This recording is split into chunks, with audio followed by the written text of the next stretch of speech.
At Arizona State University, we've made online education better, smarter, and more personalized so you can go further in your aspiring field. I decided to pursue medicine once I realized that ASU did have the online program for biological sciences. You're still required to learn the same curriculum. You're still being tested on the same content that anyone would be tested on in person. The comprehensiveness of the program prepared me so well for medical school. Explore over 300 programs at asuonline.asu.edu. Tonight on the Worldview Report, Iran and Israel are in a total war with bombs and missiles laying waste to major cities in each country. And so far, the U.S. has avoided direct involvement. But how long will that last? Iranian casualties are much higher than in Israel, and there's an obvious reason why. We'll explain how the U.S. has the same weakness as Iran, and should we ever experience a war on our soil? We're going to learn the hard way.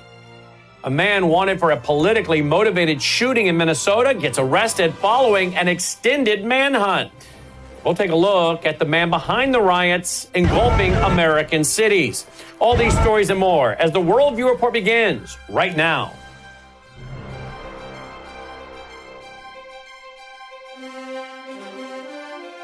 This is Worldview Report with host Brandon House. Whether it is news from the nation's capital or your state capital, from the classroom to the boardroom, from national security to national and local news that impacts you and your family, Worldview Report is your trusted source for vital and uncensored news. And now, here is Brandon House. Good evening and welcome to the Worldview Report. I'm Brandon House. Leading off tonight, the war between Israel and Iran continues to escalate following a third day of Israeli bombing, raids that wiped out a large portion of Iran's military command structure, as well as its top nuclear scientist. 5 separate car bomb explosions were reported in Tehran on Sunday, killing more of Iran's nuclear scientists. Later in the day, Israeli Prime Minister Benjamin Netanyahu claimed to have killed Iran's chief intelligence officer and his deputy. Both sides are suffering heavy casualties from missile barrages, and there are signs the war is spreading into Iraq, with reported drone attacks on U.S. diplomatic and military assets there. Here's a look at missiles scoring direct hits in Tel Aviv.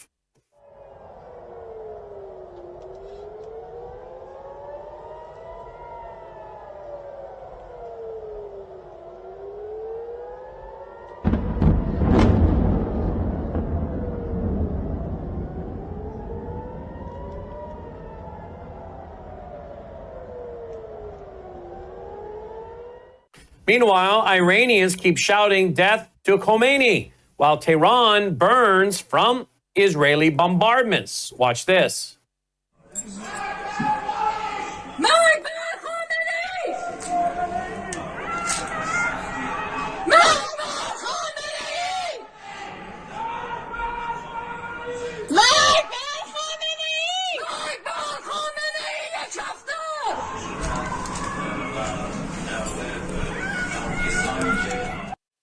The big news, of course, is that Israel is seeking direct U.S. intervention in the war to help it destroy Iran's nuclear facilities, a request that so far has been denied by President Donald Trump. According to a report by Axios, Israel is seeking help targeting and destroying the fortified Fordow uranium enrichment site. Axios says that the Trump administration is so far rejecting the Israeli request. But if that site remains intact, Israel's mission to dismantle Iran's nuclear program, well, it will be considered a failure. At least 224 people have reportedly been killed in Iran as of Sunday night in the ongoing tit-for-tat attacks, with more than 1,200 wounded. At least 24 people have been killed in Israel, mostly in and around Tel Aviv. That's following ballistic missile strikes by Iran. Nearly 600 others have been injured and hospitalized in Tel Aviv, and they were reportedly overwhelmed again on Sunday. Zero Hedge reports, quote, Axios underscores that Israel lacks the bunker buster bombs and large bomber aircraft needed to destroy Iran's Fordow uranium enrichment site, which is built into a mountain and deep underground. Reportedly, the U.S. has positioned what Israel needs within flying distance of Iran. Meanwhile, the images coming out of Iran show unprecedented and really shocking scenes of oil refineries burning uncontrollably, while nearby highway traffic has been forcibly stopped. That's one report by Axios. President Trump on Friday stated in a post to Truth Social that he had full knowledge of Israel's plans for a preemptive strike on Iran before it was launched. Quote, "I know everything," end quote. That's what he said. But late Saturday night, he said in another post, quote, "The U.S. had nothing to do with the attack on Iran tonight," end quote. He also issued a warning to Iran, quote, "If we are attacked in any way, shape, or form by Iran, the full strength and might of the U.S. armed forces will come down on you at levels never seen before. However, we can easily get a deal done between Iran and Israel and end this bloody conflict," end quote. Later on Sunday, President Trump added that, quote, "We are not currently involved in the war between Iran and Israel, but it's possible we may intervene," end quote. An Iranian citizen claims that the Islamic Republic did not build shelters for airstrikes because residents are expected to tough through the bombings and enjoy martyrdom. Well, Israelis have a plethora of public bomb shelters to help weather the storm of attacks from Tehran. Iranians, they claim that not only is their infrastructure lacking, but there's also a culture of martyrdom that keeps them from seeking refuge. An Iranian journalist told the BBC's Global News podcast, quote, "In this society, going to the shelters when there is a jet fighting or looming airstrike around it indicates you're chicken-hearted.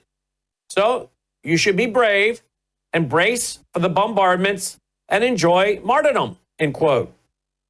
To this point, Iran has yet to officially shut down any businesses despite the escalating attacks from Israel, and Tehran officials repeatedly are stating that the nation is at war. The reporter speaking under the condition of anonymity said that the best people can hope for is to hide in their own basements due to the lack of public shelters. I wonder what America's excuse will be for not having any bomb shelters when we inevitably get hit in a World War III scenario. Just a question. 2 Minnesota lawmakers and their spouses were shot in 2 separate but related incidents on Saturday morning. State Representative Melissa Hortman and her husband Mark, they were fatally shot in their home in one shooting. And State Senator John Hoffman and his wife, they were shot in another incident. Hoffman and his wife are expected to recover, thankfully. Minnesota Governor Tim Walz described the shootings as a, quote, politically motivated assassination, end quote. And police later identified 57-year-old Vance Luther Bolter as a suspect in the shootings. After an intense 36-hour manhunt, he was found on Green Island. That was on Sunday night around 10 p.m. local time. Police said he was armed at the time of his arrest in a rural area west of Minneapolis, but he surrendered peacefully when challenged. Police say Bolter was allegedly impersonating a police officer when he carried out the attacks at the victims' residences.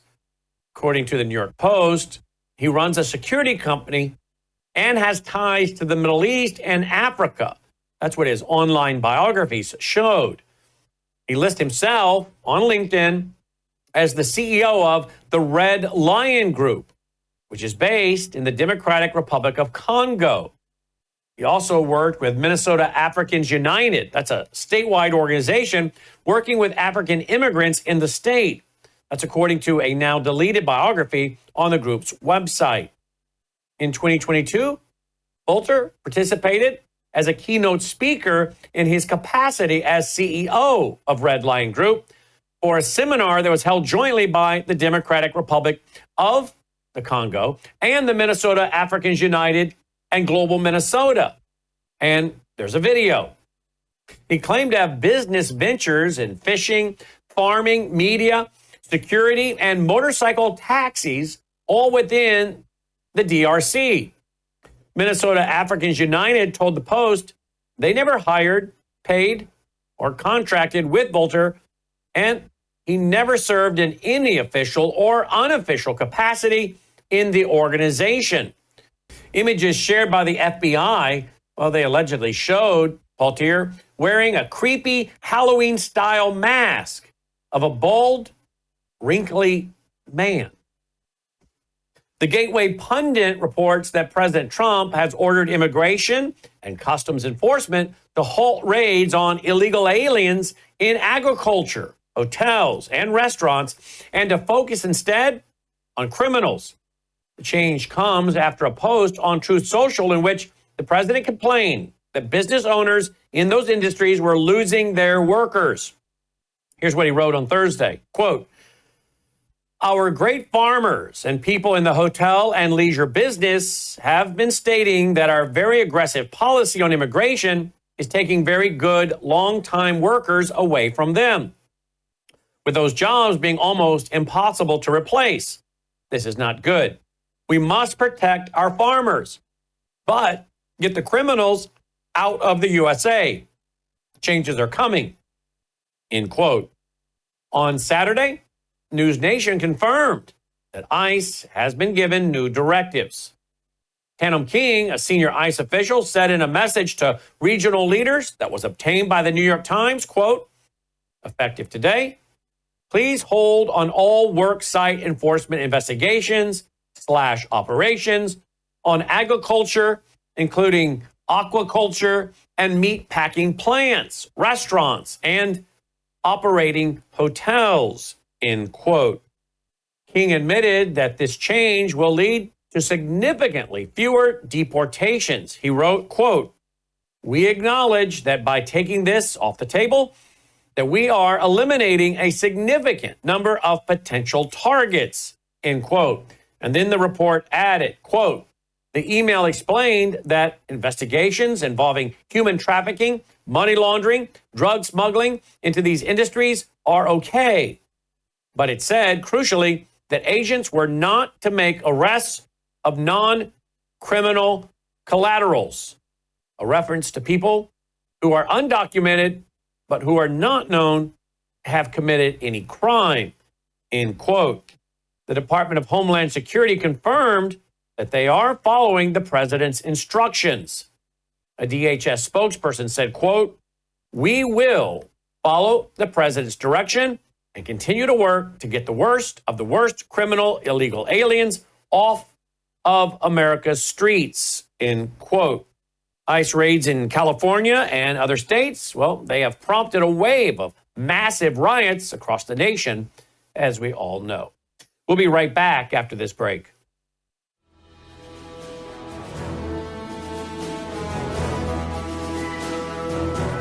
Hello, I'm Brandon House. Would you like to gain access to over 20 years of my radio shows, TV shows, my books? I've written 15 books, and most of those books are ebooks now.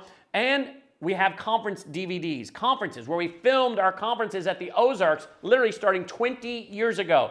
It's all available in our archived vault. All you have to do is go to worldviewtube.com/vault, worldviewtube.com/vault, and for a reasonable monthly fee, you gain access to over 20 years of Christian worldview programming, news, information, books, documentaries, and a powerful search engine. And folks, it's a great way not only to educate yourself, equip yourself, but it's a big way that you can help fund our continuation as a broadcast network. Please check it out.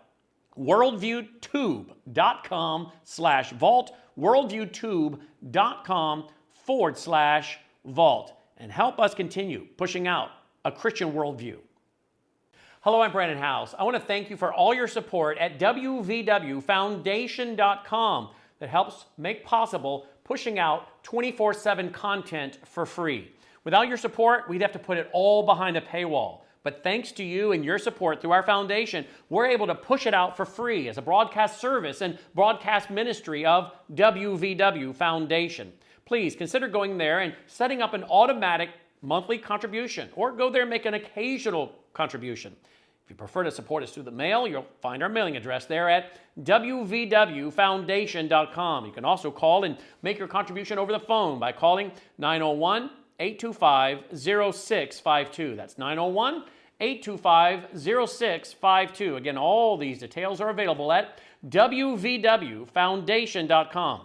Thank you for your support as we try to help people around the world understand the times through the lens of a Christian worldview.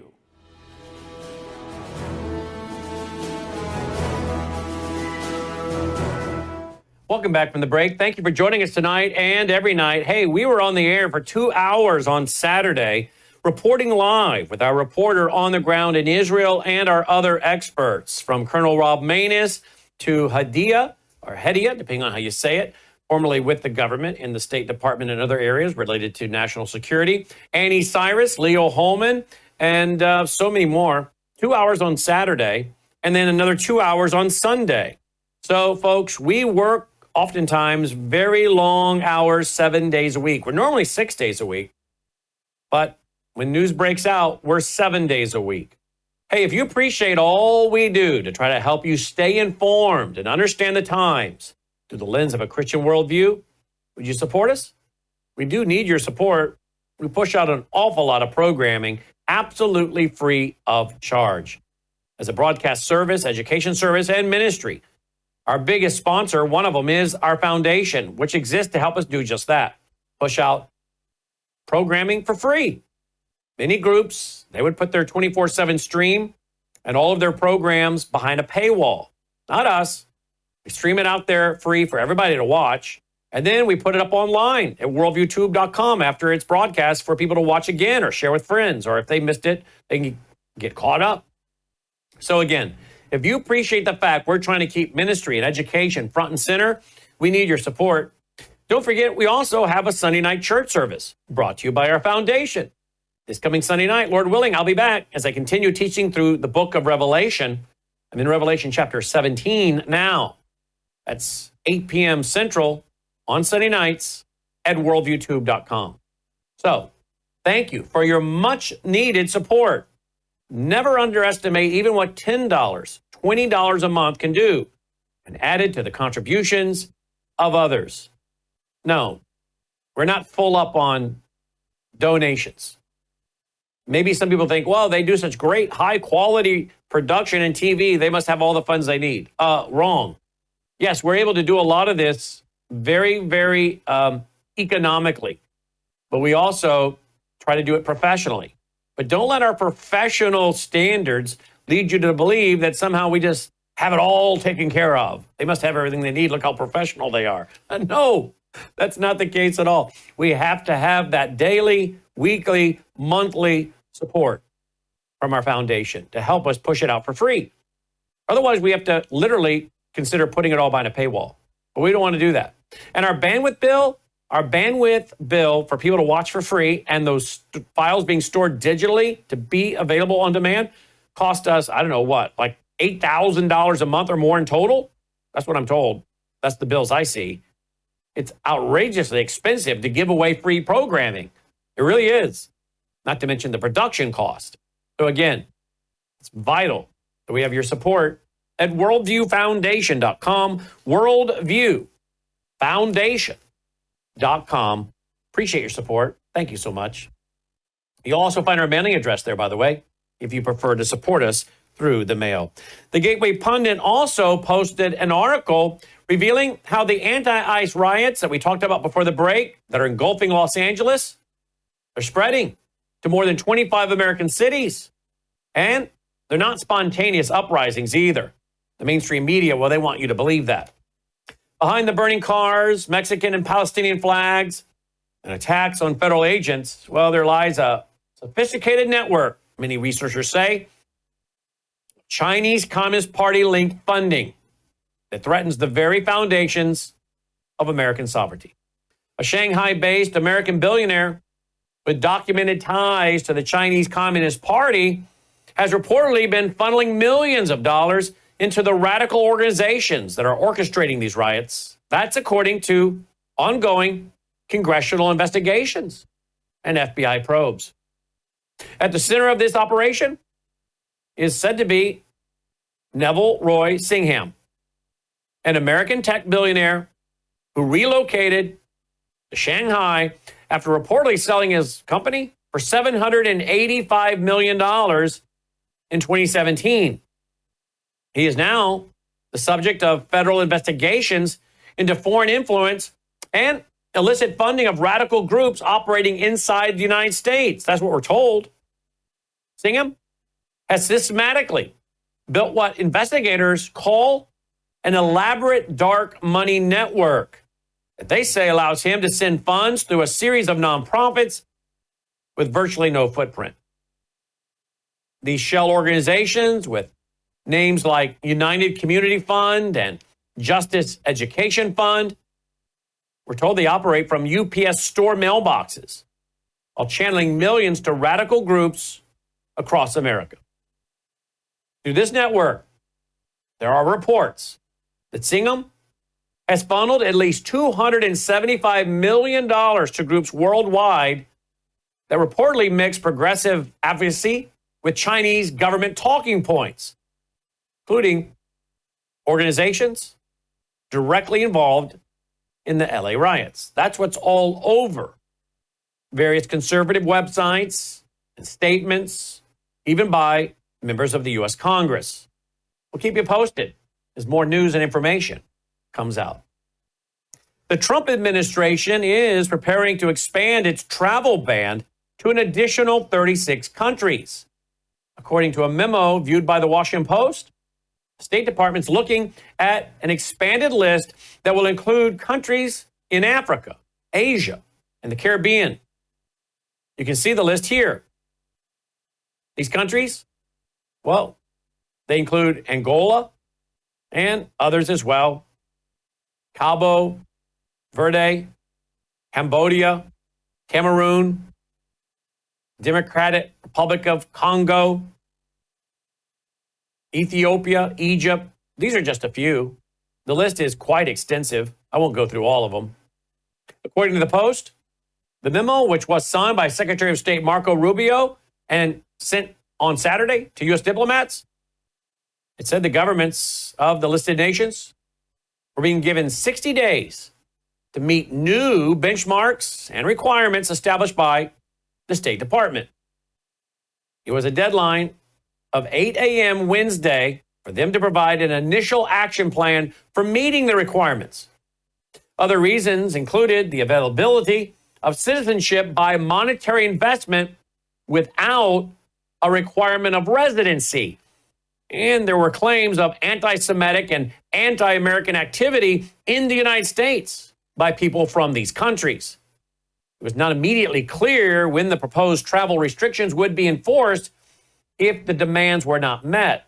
The original list of countries included countries like Afghanistan, Myanmar, Chad, the Republic of Congo, and many others. Haiti, Somalia, Sudan, Yemen. It also imposed partial entry restrictions on those travelers from places like Cuba, Laos, and many others, including Venezuela, by the way. President Trump, he wrote in his executive order, quote, "As president, I must act to protect the national security and national interest of the United States and its people. I remain committed to engaging with those countries willing to cooperate to improve information sharing and identity management procedures and to address both terrorism-related and public safety risks," end quote. He added, quote, "Nationals of some countries also pose significant risks of overstaying their visas in the United States, which increases burdens on immigration and law enforcement components of the United States and often exacerbates other risks related to national security and public safety," end quote. The policy came into effect on June 4th. Well, now it's time for our nightly Worldview Report commentary. Portland, Oregon descended into chaos on Saturday night as a riot was declared outside the U.S. Immigration and Customs Enforcement facility, with police and ICE drawing firearms as agitators pushed toward the facility. It looked like this could have been the next Minneapolis, when Antifa rioters overtook the police precinct and burned it to the ground. That was an ugly moment in American history. Remember that? Back in the summer of 2020? The footage shared on X, it shows officers pulling their guns 3 times, aiming them at protesters, a scene that sent shockwaves throughout the city.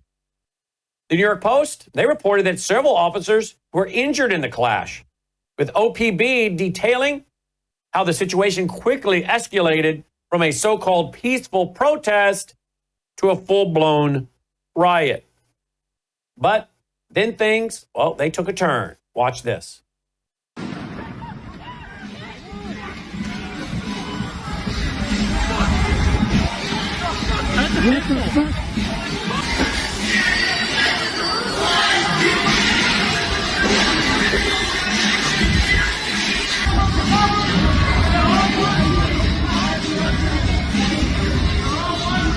Dude. That's a fucking, is that not a gun? Yeah, that's a metal gun. That's a pistol. So it's like a 9mm.